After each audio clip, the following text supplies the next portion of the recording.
Take the bass line out. Uh-huh. Jiggle. Bounce with it. Yeah. Let it bump though. Uh-huh.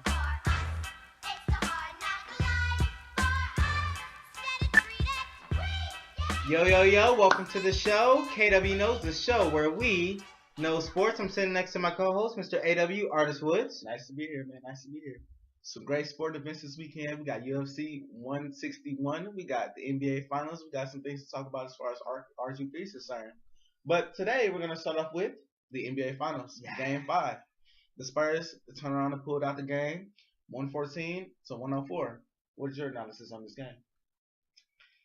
To sum up the game in one word, it would be disgusted. I have never been more disgusted in an NBA franchise in my life. And I'm not just exaggerating. I am just utterly disgusted. When you look at the Heat, they are the most inconsistent good team, I think, in the NBA history. It's mind-boggling that they do the things they do. Coach Spoelstra, you make a good decision. Oh, then you don't know how to make another one. It's like LeBron. You live down in the post. You're great in the post. Nobody can stop you in the post.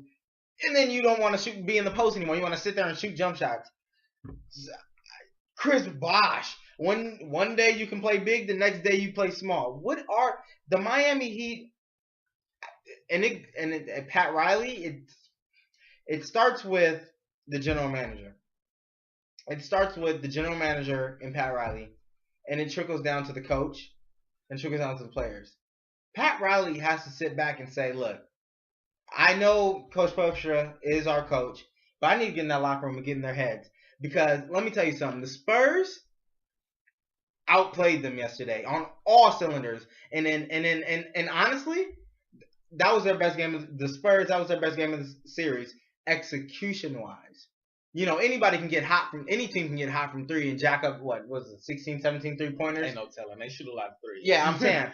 But when it comes to execution, offensively, defensively, that was the Spurs' best game. They couldn't, Danny Green. I like to give this man a public apology because I didn't think he'll be able to do that. And this man has been shooting the lights out. You just saw Ray Allen's face when he broke that record. Like, right. What was it? But and then you look at the role players.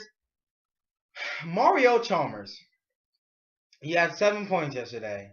He went 2 of 10. Not gonna get it done. That's 20% from the field. And you're supposed to be an all-star? And you consider yourself one of the big three? No.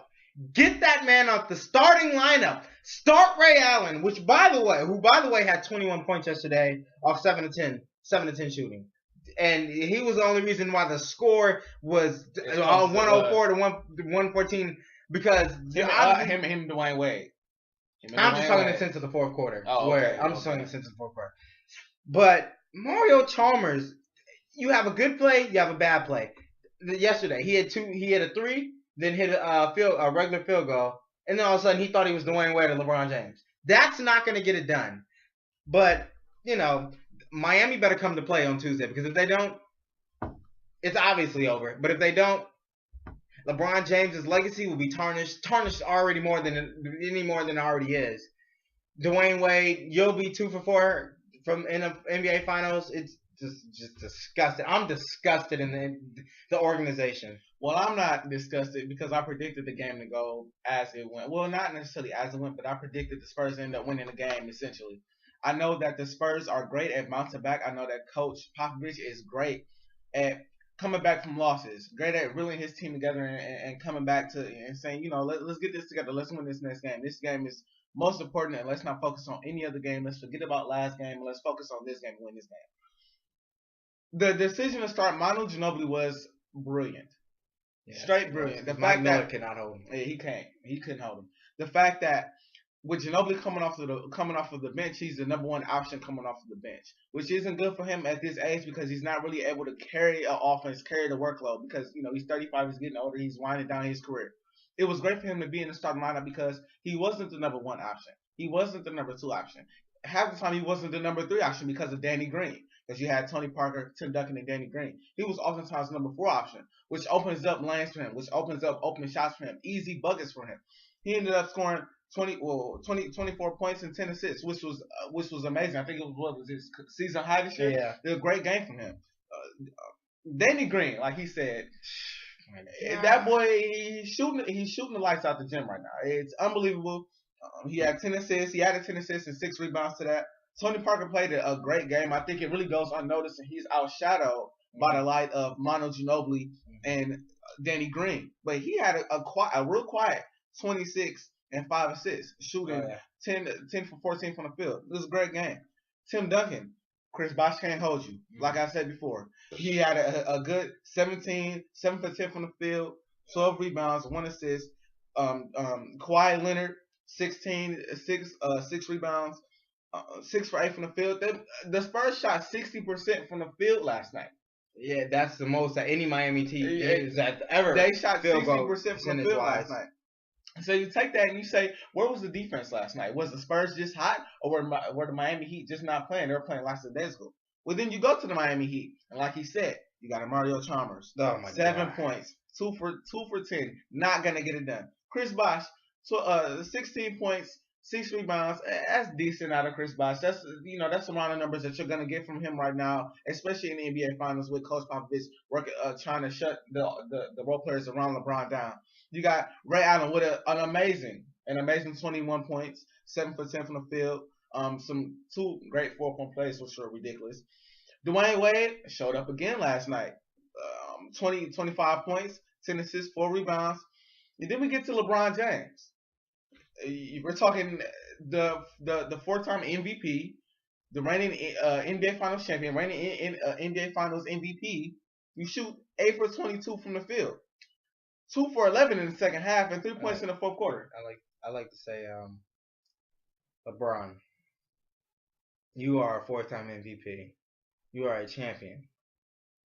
You have Boris Diaw, Kawhi Leonard. But this is the thing. To his defense, Boris Diaw, he's a big dude. It's harder for LeBron. He's quicker. LeBron's quicker than Boris Diaw, but it's harder for him to attack the basket because Boris Diaw is such a big body. LeBron can go down there. He cannot bang with Boris Diaw because he's so big.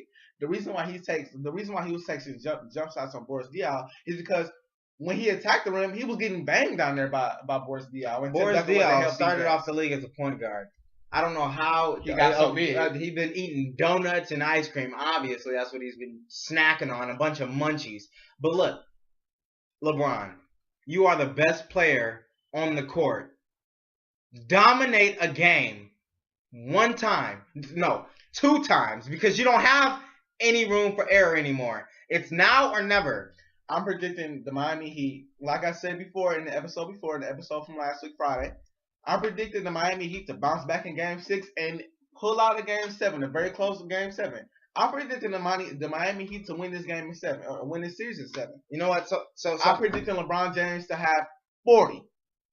I said 35 to 40. LeBron is dropping 40 in Game 6. Yeah, see, 40. So I don't look stupid. I'm gonna pick San Antonio to win this in 6. I don't want them to win this in 6, but I'm gonna play this smart, so I'm not looking idiotic. I pick San Antonio to win Game 6. I'm picking the Miami Heat to win. And I hope series. You're right. Yeah. But I'm picking San Antonio to win Game 6. I got faith in LeBron. Even though I'm not a LeBron fan, I think he's gonna end up moving it out. Just disgusted. I've never been more disgusted in an NBA franchise in my life. LeBron's gonna take over Game 6, and I predict Dwayne Wade to just take over Game 7 in the final minutes of Game 7. All right. Well, UFC 161 was going on over the weekend on Saturday. You had Rashad Evans against Dan Henderson.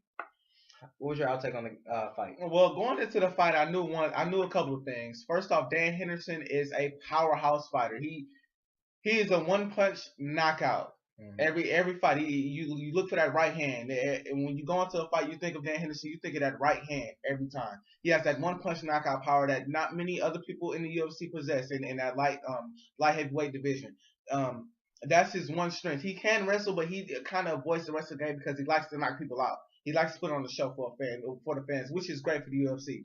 You have Rashad Evans. I'm a fan of him. I like the way he fights. He's for the most part a wrestler. He has the knockout ability, but he doesn't really use it as much because he likes to get you to the ground. He likes to ground and pound the fight out. But Dan Henderson has a nice chin. So going into the fight, and Rashad Evans' chin is sometimes He can be knocked out. Yeah, he can be knocked out. So going into the fight, I knew one thing: either Dan Henderson was gonna knock him out, or Rashad Evans was gonna win the fight due to a decision, due to the judges' scorecards. A decision. Yeah, the decision. So going into LeBron. I was gonna say decision part 2. Anyway, back to UFC. Going into the first round, it was kind of a back-to-back type of fight. Both fighters were kind of filling each other out, seeing how each other wanted to fight. They stood up for the better half of the fight, except for when Rashad Evans got rocked later on in the fight. Later on in that first round, he got hit with a nasty left straight, and it rocked him. Had him stumbling around in the ring. He not only was rocked, because it's one thing to be rocked, but he actually fell. And Dan Henderson tried to pounce on him, but Rashad Evans, being as smart as he is, he was able to recover. He got his feet back under him. He was able to get that quickness back and that confidence back.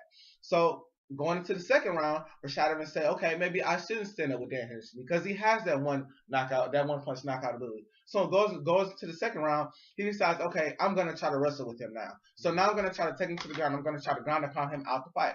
Well, that didn't quite work as well as he thought it would.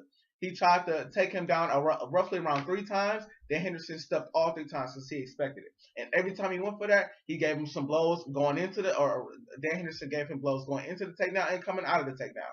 So Rashad Evans definitely paid for going for those takedowns in that fight. Yeah, he definitely did. Now, it was clear out of the first round that Dan Henderson won the first round because he rocked Rashad Evans. In the second round, it was kind of like, well, who won this round? In my opinion, Dan Henderson won that round because of the fact that he forced Rashad Evans to fight his fight, but they gave it to Rashad Evans simply because I guess he was able to kind of stand up with him, and it was something they wasn't used to seeing especially against Anderson, which I don't agree with, but it is what it is. The third round, he came out a lot smarter. Rashad Evans, that is, he came out smart. He came out attacking Dan Henderson. Dan Henderson looked fatigued, and Rashad Evans looked the exact opposite. He came out fighting. He hit him with some great power punches. Had Dan Henderson had him against the cage, and was rocking him because he knew he was losing the fight, or he thought he was losing the fight. And coming into that round, he knew he had to, hit him with some big punches. So he had him up against the cage. So the round ended. He didn't knock him down. He didn't knock him out. The round ended with them, throwing punches back, exchanging punches back to back. It ended up going down. Rashad Evans ended up winning the fight. The total punches landed 49-47 in favor of Rashad Evans, so they gave the fight to him in a slight split decision. I didn't agree with it because I believe that Dan Henderson won the first and second round because of his ability to defend and then his ability to rock Rashad Evans in the first round. Mm-hmm. So that's how I felt about the fight. No, obviously you know more about UFC than I do, but when I look at when I look at Rashad Evans and I look at Anderson Silva, those are my 2 favorite. Right. But Dan Henderson obviously won this fight. I think it was controversial, and it had the right to be controversial. Rashad Evans, he's getting up there in age, 32 2 straight losses. 2 straight losses. He's starting to decline in skill. I shouldn't say decline in skill because he could probably beat me. but it's starting to become, should you fight? Should you retire? Are you coming? Because he's had a wonderful career. You can't take anything away from his career, but I think it's Dan Henderson won this fight. And at this point, it's getting hard to believe that anybody can stop John Bones Jones. Oh my, that's another one. John Bones Jones, I love that guy. At this point, it doesn't look like anybody's going to stop him. And the way that Rashad Evans has been fighting recently, I don't think he's going to even come close. Yeah, so, no. Yeah, I'm excited for that because John Bones Jones has some power. Yeah. But we're running low on time, so quickly, RG3 reports that his recovery has been superb and actually ahead of schedule. Do you think that they're pushing him back too soon? I think they want to get him in there. I think it's smart for them to get him in there 100%. They don't need to rush him. He doesn't have to be Adrian Peterson. They have a great backup quarterback. They can start him for a game or 2. I don't think he should play a single preseason game. I think he should be in training camp. I think he should be in a mini camp. I think he should get his workouts in. But I think right now they should be easy on RG3. Don't try to rush him back because he's the future of the franchise.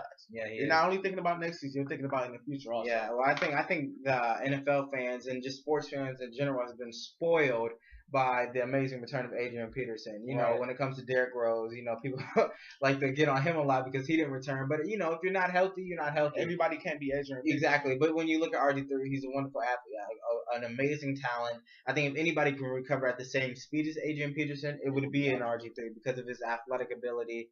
I'm excited to see. I agree with you. Don't play the preseason. You don't want to risk that, but also work out with the team. Keep practicing, but Right. don't get into strenuous contact until it's the regular season. Because you don't- Absolutely 100%, because you don't want to risk any more injury to that Exactly. knee. Exactly, and it's already been beat up last year. He played on it for the last X amount of games. So. Right. Right. But it's about that time when we're finished. It's KWT trivia time. There was no trivia over the weekend because I didn't want you guys to strain your brains over the weekend. You're supposed to have fun. But the trivia today was, who was the Heat's leading scorer before the D-Wade era? Ooh, before the D-Wade era? Before the D-Wade era. Before Flash came to town. Boy, man. But we ran low on time. So we'll see you all tomorrow. Once again, thank you for showing up for KW Knows. Have a good day.